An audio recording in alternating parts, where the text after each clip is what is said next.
Y quiero presentar a continuación la charla Damos carga normativa DNP. Vamos a darle entrada al doctor Carlos David Beltrán, es director de hidrocarburos. Carlos. Mientras Carlos llega a la tarima, quiero comentarles que él es ingeniero civil de la Universidad Javeriana, con maestría en estudios energéticos de la Universidad de Sheffield, Inglaterra, amplio conocimiento del sector de hidrocarburos, con experiencia laboral en el Departamento Nacional de Planeación, Ministerio de Minas y Energía, y como consultor independiente en los siguientes temas: desarrollo de políticas públicas sectoriales, seguimiento y control de agentes de regulación técnica y económica de combustibles y consultoría sobre temas energéticos. Así que, Carlos, bienvenido, el don de la palabra es suyo.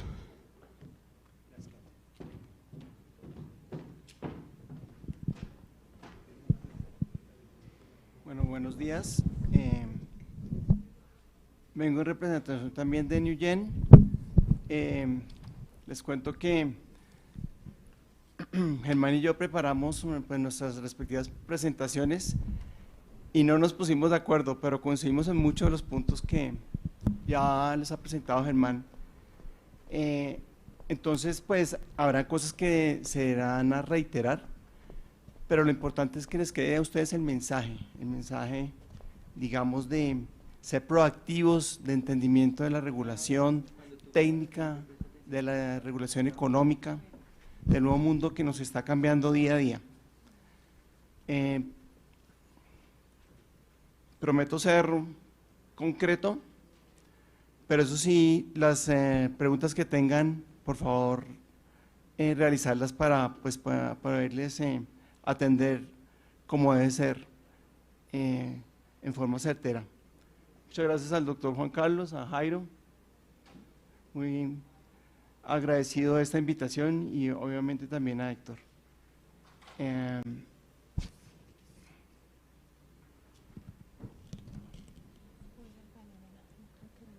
Claudia, creo que va a necesitar aquí ayuda. ¿Cómo es esto? ¿Cómo se pasa? ¿Con la flechita? Sí. ¿Con la de abajo?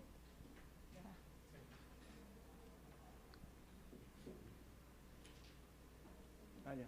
Ok. Pues reiteramos el disclaimer que también comentó Germán. Las opiniones acá pues son las opiniones del consultor. En ningún momento involucran la opinión de Fendipetróleo o del gobierno nacional. Simplemente son las opiniones de una forma objetiva y profesional de lo que uno está viendo el día a día en el mercado energético, y especialmente pues en el mercado de distribución de minorista de combustibles líquidos. Esto. Ya. ¿Quiénes somos? Pues una empresa consultora con ya una importante trayectoria en el sector energético en general y en el desarrollo de proyectos de infraestructura. Bueno, a mí me tocó hablar sobre el tema de la carga normativa, de las cuales pues yo creo que ustedes son más testigos que yo de los requerimientos día a día a los cuales se ha enfrentado una estación de servicio. Entonces yo me puse a pensar, bueno, ¿por qué eso? ¿Qué lleva a que a veces una estación de servicio se vea, digamos, ahogada por requerimientos de instituciones nacionales e instituciones locales? Entonces hay una explicación realmente básica, pero creo que eso nos pueden dar a entender el por qué pasa esto. Es que estamos hablando, cuando estamos destruyendo combustible líquido, estamos hablando de un servicio público, y esa connotación es un tema muy importante, el tener en nuestras manos el suministro, la prestación de un servicio público. Entonces, cuando estamos en la connotación de servicio público, pues claro, tenemos una reglamentación que es establecida por una entidad de carácter nacional, que en este caso es el Ministerio de Minas y Energía, y que pues como vimos ya en la presentación de Germán, pasará a ser de la CREC en algunos temas, y en algunos temas bien relevantes para la cadena de distribución. A su vez, también pues hay una incumbencia o hay también la intervención de otros actores de tipo nacional, como es la Superintendencia de Industria y Comercio, ¿sí?, en el tema de precios y cantidades ofrecidas, vendidas al público, del Ministerio de Trabajo en el tema de todo lo que tiene que ver, sobre todo con, yo lo traje a colaciones sobre todo con el tema de salud ocupacional, y el tema de la DIAN, que mejor se los dejo a ustedes, yo en eso paso, de hecho, por un tema muy específico, pero súper relevante para todos. Y viene el otro mundo del municipio. Cada uno de ustedes tiene que tener una relación continua con su respectivo alcalde, con su autoridad en materia de gobierno, con su autoridad en materia de lo que es pesas y medidas. A su vez también, paralelamente, la relación con la autoridad ambiental, con la CAR, como digo yo, o la Secretaría de Ambiente respectiva, donde esté, dependiendo de donde esté situada la estación de servicio. Relación que a veces no es fácil, por lo que uno ha visto en su experiencia profesional. Otro elemento, los bomberos. Comentaban que ese tema no es tampoco fácil. Bomberos dependen normativamente de la alcaldía, pero pareciera que a veces se toman atribuciones más allá de lo que está estipulado legislativamente. Y digamos, eso es un tema bastante relevante para el día a día de las estaciones de servicio. Y la relación ya con la policía, sobre todo en lo que son zonas de frontera, cuando pues hay algunas revisiones que efectúa la autoridad, pues porque estamos hablando ya de volúmenes que tienen un subsidio del Estado y pues que tienen que tener algún control, y uno de esos controles lo realiza la fuerza pública. Los problemas que uno evidencia y que ustedes padecen, hay un escaso diálogo entre esas autoridades nacionales y esas autoridades municipales. Entonces uno, cuando yo trabajaba en el Ministerio de Minas y Energía, veía que pues, nosotros teníamos apertura total a las autoridades locales, ¿sí? Los escuchábamos, pero a la hora del té eran muy poquitos municipios los que realmente nos contactaban. De los 1.100 y pico municipios nos habrán contactado cuando yo estuve como director, si acaso que unos 100 por ahí, y eso sobre todo por el tema de zonas de frontera. Entonces uno ve que está un poco aislado esos alcaldes de este servicio público bastante importante, relevante para la economía nacional, y que es necesario mejorar esa interlocución entre lo que es la autoridad local y la autoridad nacional. Lo mismo pasará a nivel con la SIC o con el Ministerio de Trabajo. Entonces es un tema muy importante, donde se debe mejorar ese diálogo entre esas dos sectores, digamos, grandes, donde está metido la estación de servicio, en un servicio público reglamentado nacionalmente, pero que su prestación es local. Eso lleva obviamente a ese poco diálogo, que pues hay una escasa coordinación institucional,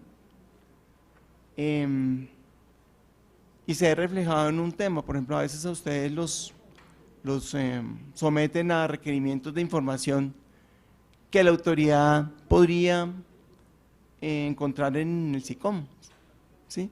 Si tuviera, digamos, esa proactividad de buscar ese acceso. Qué pena volver a contar temas de experiencias propias, pero en su momento yo le di apertura al SICON, a la Policía Nacional, a las alcaldías que lo solicitaban, a la DIAN, diferentes entidades, Ministerio de Hacienda, el DANE, y pues eso es un tema importante, porque si uno consolida, como lo vamos a ver después, más tarde, el SICOM como la fuente de información única del sector, pues eso nos ayuda a todos nosotros a quitarnos parte de esa gran carga que tenemos de requerimientos de información y de respuestas a esos requerimientos de información. Y obviamente, pues si hay mejor información centralizada, pues entonces evitaremos ese desgaste administrativo que está nombrado en tercer punto, de cuales, pues, como vuelvo a repetir, ustedes son los principales testigos y los que lo padecen día a día.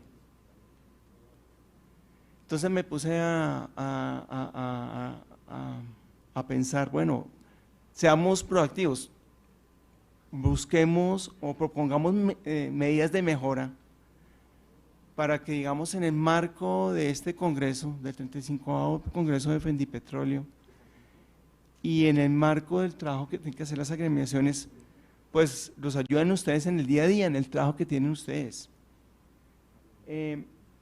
Entonces me puse a reflexionar y pues me tomé el atrevimiento de hacer estas propuestas para que bien ustedes las tomen, si ven que son adecuadas y pues se las lleven al gobierno nacional, al gobierno local.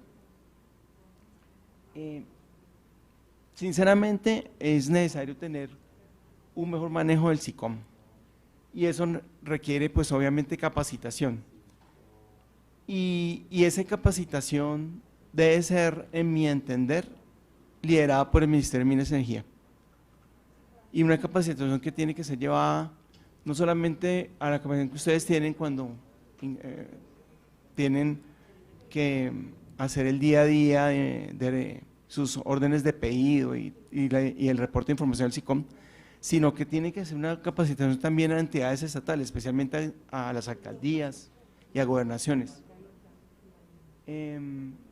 Eso mejora, esa capacitación mejora el tema de entendimiento del sector y el eliminar posibles requerimientos de información por parte de estas entidades locales.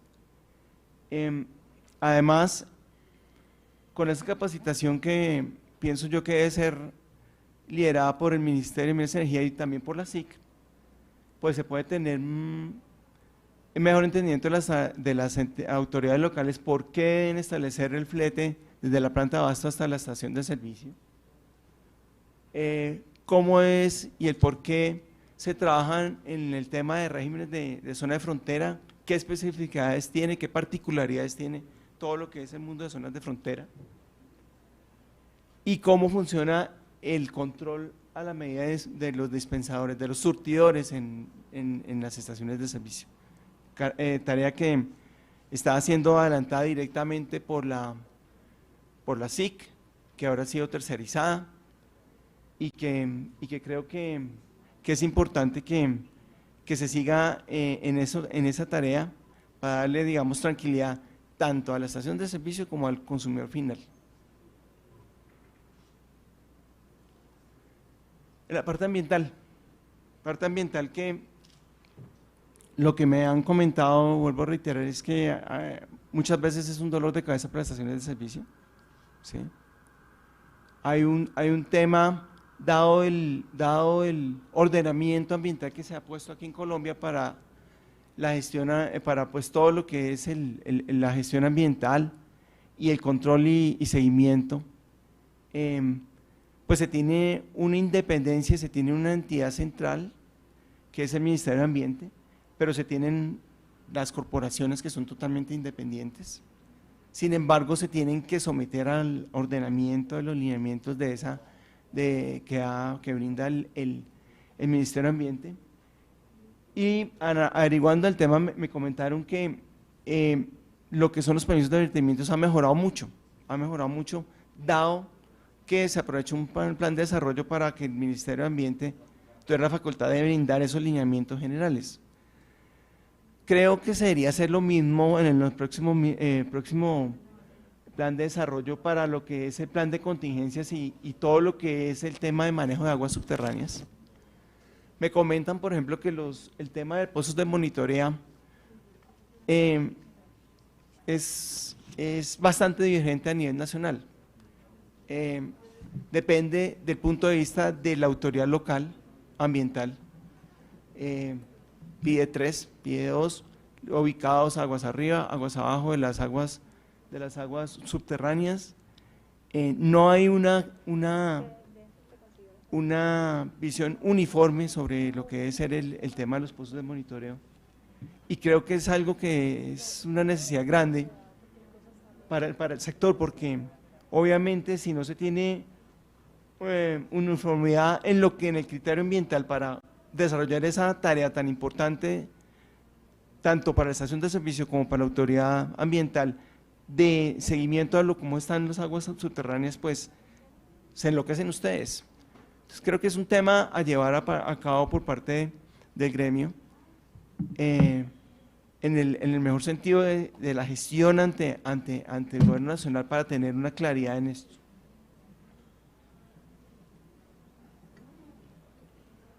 Vuelve a reiterar el tema del SICOM, que sea consolidado como la única fuente de información del sector, y especialmente el sector minorista.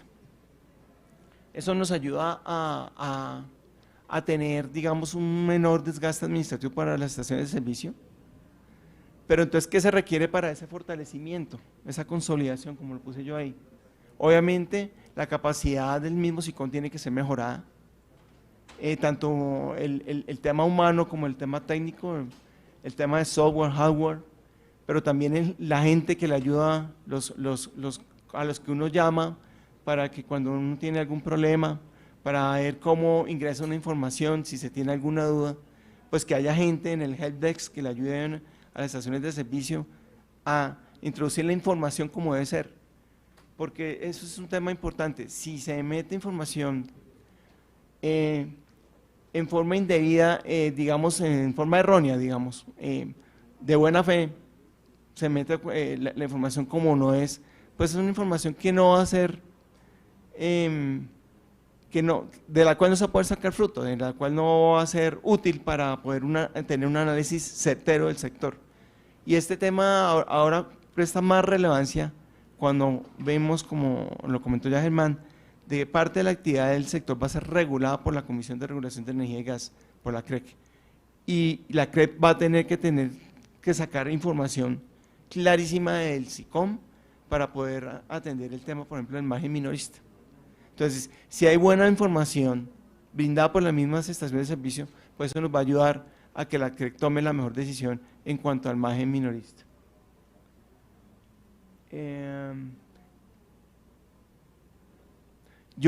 Hay un tema que de pronto a algunos les parecerá harto o aburrido, es las famosas capacitaciones. Y otra vez me van a volver a poner a capacitar para que yo maneje o entre al SICOM. Yo creo que eso es importante, estarse continuamente actualizando de cómo se debe ingresar la información. Creo que no es tiempo perdido. Entre más la gente operativa de la estación de servicio, o bueno, digamos no operativos, o los administrativos de la estación de servicio, puedan tener claridad de cómo se maneja el SICOM, de cómo ingresar, de cómo introducir los datos, es mucho mejor para todos. Entonces, por favor, veamos eso como una oportunidad de mejora, no como una carga administrativa adicional. Hay otro reto futuro, que es el nuevo reglamento técnico que ya comentó Germán, la resolución 40-198. Es una resolución que expidió, en mi parecer, es un tema que tocaba hacer, que tocaba dar ese paso. Yo trabajé fuertemente en eso, pero digamos, no tuve la oportunidad de expedirlo, y aplaudo que lo va a poder hacer ahorita el ministerio. ¿Por qué? Porque teníamos una regulación técnica de más de 30 años, o sea, ya era tiempo de actualizar, el mundo ha cambiado mucho. Ustedes en el día a día, ustedes lo conocen, ya hay diferentes tipos de tanques, las mangueras han cambiado, las pistolas con las cuales se surten los vehículos también han mejorado muchísimo. Entonces, habían temas que era necesario actualizar, y eso está contemplado en esta resolución. Puede que tenga vacíos o puede que tenga algunas cosas donde no estemos de acuerdo, perfecto, eso es clarísimo. Y ese reglamento técnico tendrá que ser actualizado en su momento. Pero me parece que es muy importante haber tomado ese paso. Y eso es un reto para todos nosotros. ¿Por qué? Porque el tema técnico no puede ser, digamos, un tema de un duro que viene cada 6 meses a la estación de servicio y le echa un ojo. No, tiene que ser un tema donde nosotros empecemos a entenderlo, donde nos apropiemos de ese tema técnico, entendamos qué está solicitando la resolución en cuanto la instalación de los tanques, en cuanto al mantenimiento de esos tanques, las pruebas de hermeticidad, qué está solicitando en cuanto a las tuberías de conducción, las pruebas de hermeticidad también, las instalaciones eléctricas, obviamente tienen que cumplir RETIE, digo obviamente y parecería que es algo que se ha aposentado, pues no, hay muchas estaciones de servicio que no cumplen RETIE y que toca ver cómo se hace para cumplir ese reglamento técnico. Y el tema de las pruebas periódicas. Ese tema de las pruebas periódicas hay que pararle bolas, porque eso pues nos lleva a tener tranquilidad de que nuestra estación de servicio está funcionando en forma adecuada, que no hay fugas, que no estamos contaminando, que no estamos perdiendo producto. Pero además toca tener claro los costos que arrojan esas pruebas periódicas. Y eso va a involucrar lo que se llaman los costos AOM, Administración, Operación y Mantenimiento, que después tendrán que ser reportados a la comisión para el establecimiento del respectivo margen de distribución minorista. Y por último, hoy en día el reglamento lo que dice es que la inspección va a ser desarrollada por un organismo de inspección acreditado por ONAC. Antes no eran organismos de inspección. Ahora, todos los que conocimos que nos dan nuestro certificado van a tener que se tienen que estar acreditando ahorita como organismos de inspección. Y eso lleva a un cambio en ese tema muy grande. El Ministerio está trabajando en desarrollar un anexo donde quede claramente establecido qué debe realizar en la estación de servicio el organismo, cómo debe desarrollar su verificación, ¿sí? Y de forma que sea objetiva en lo más posible. Hay cosas que pues son, como hay cosas técnicas que dependerán del criterio del evaluador, del técnico que vaya por parte del organismo de inspección. Pero la idea es que esa subjetividad esté totalmente limitada, porque va a tener que existir un anexo donde se diga que la estación sí está cumpliendo o no está cumpliendo. Y eso tenemos que aprenderlo a manejar nosotros, para que, digamos, aprendamos a que en dado caso pues, le digamos al técnico que va al organismo, oiga, no estoy de acuerdo con lo que usted está diciendo, por esto, porque es que la resolución dice en el artículo tal, dice que esto debe ser así, que el tanque debe estar de esta forma colocado, o que la prueba de hermeticidad tiene que ser de esta forma, y mire que yo lo hice así y tal. Entonces, tenemos que ser capaces de ir interactuando, de poder tener ese poder, digamos, ese conocimiento técnico para poder interactuar con el organismo, en el buen sentido de la palabra. Tampoco esto yo estoy llamando a un debate técnico, no, pero sí a que tengamos un conocimiento básico, técnico, de lo que nos están evaluando cuando nos hacen nuestra visita periódica. El tema de que ya comentó Germán, el mundo nos cambió. Hay una delegación a la CRE para el tema de la regulación económica. En esa resolución que está ahí, 40.193, están claramente establecidos los temas delegados a la comisión. Aquí trae a colación los dos temas que tienen que ver más con la regulación, con la distribución minorista. El margen, tanto el de la distribución minorista como el de distribución mayorista, la determinación de esos márgenes los va a ser competencia de la Comisión de Regulación de Energía y Gas.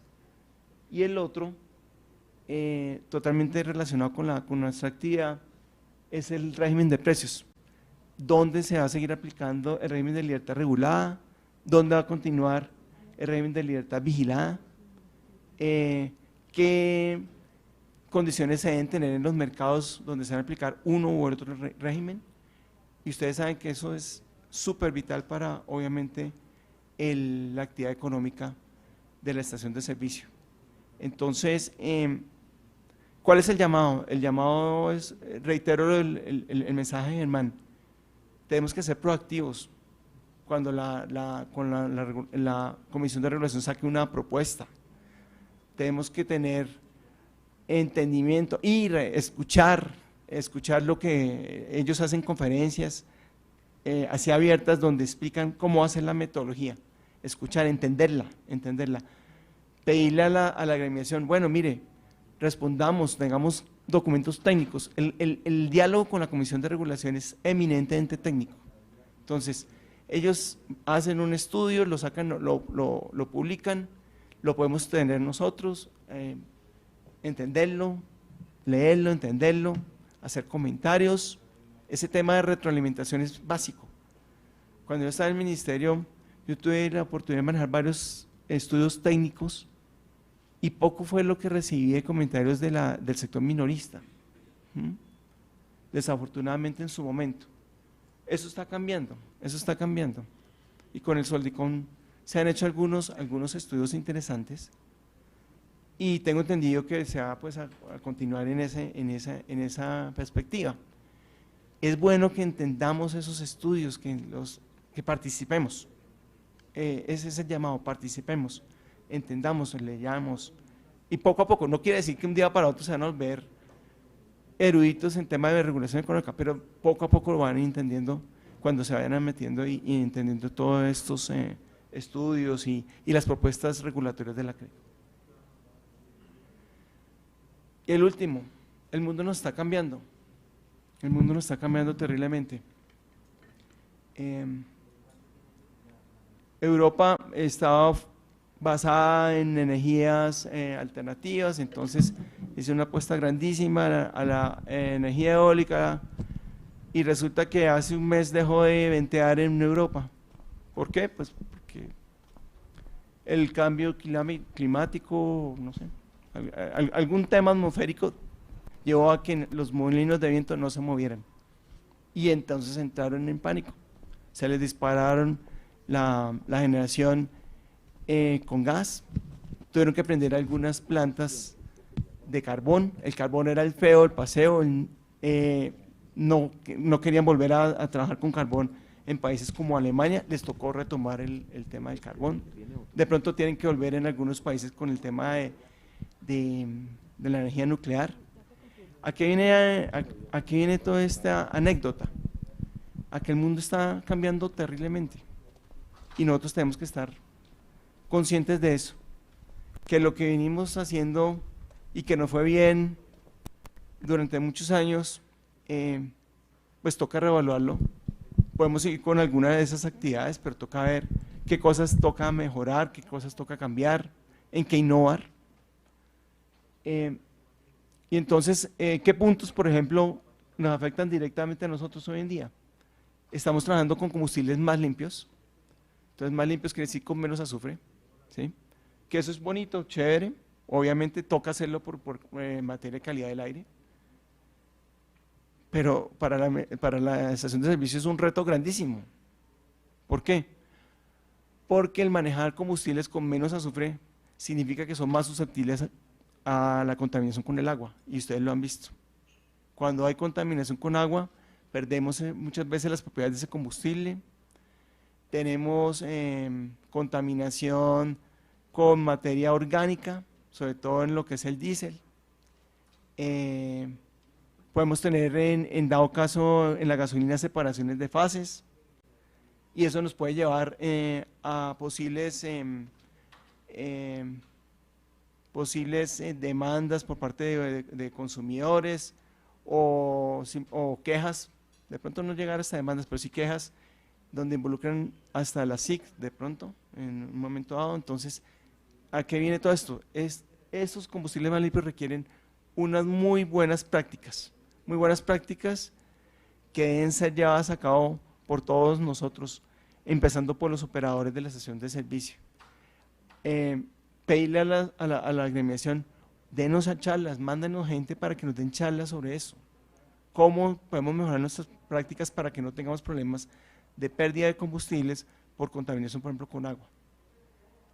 ¿Qué hacer cuando ya tenemos un tanque contaminado? ¿Qué camino se puede tener? ¿Qué camino técnico viable? ¿Qué hacer con las bordas? ¿Qué hacer con los residuos que aparecen en los tanques? ¿Cómo hacerles una disposición adecuada? Esos temas son muy importantes y tenemos que pararles muchas bolas. La comercialización de otros energéticos. Muchos ya están metidos con el GNV y ya están, digamos, familiarizados con la distribución de gas natural vehicular, pero ahorita viene el auto GLP. Vean esa oportunidad. ¿Qué retos trae el GLP? ¿Qué beneficios? ¿Qué desventajas? ¿Qué cosas buenas pueden tener para su estación de servicio? ¿En qué les puede ayudar a ampliar su mercado? Esos son energéticos que se llaman de transición, el gas natural y el GLP.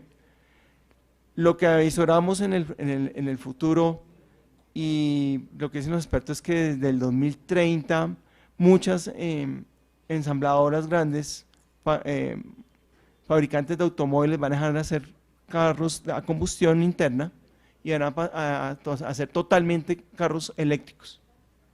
Eso lo han dicho los grandes fabricantes europeos, japoneses y de los Estados Unidos. Entonces, el tema de los carros eléctricos es una realidad que poco a poco va creciendo y que tenemos que ir viendo a ver si nos metemos en el tema de las electrolineras o no, si realmente es un beneficio para la estación de servicio, si hay un negocio potencial, si no, o ir viendo cómo podemos ir comprobando todos estos temas a nuestro, digamos, paquete de productos que vamos a tener que ofrecer en el futuro próximo. Es un reto que tenemos que ver con mucho cuidado. Y en el futuro ya, pero eso sí estamos hablando de más, en mi parecer, después del 2050, el hidrógeno que vende y que será, digamos, la fuente energética primordial para los automóviles en el futuro, el hidrógeno. Bueno, muchísimas gracias. Digamos, esto fue como los mensajes que les quise dar.